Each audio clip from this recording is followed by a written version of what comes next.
Guys আমার কাছে অনেকগুলো বল। কে কল করতেছে ভাই?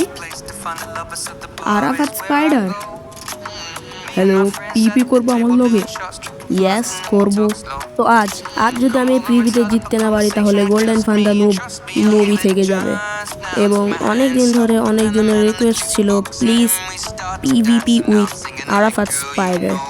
আজকে হয়ে যাক ফাইনালি।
সবাই সবার প্রশ্নের উত্তর পেয়ে গেছিল এবং আমার পিপি স্কিল দেখে কেউ নুব বলবে না, কারণ যে যেমন আমি তার সঙ্গে তেমনভাবেই পিপি করি।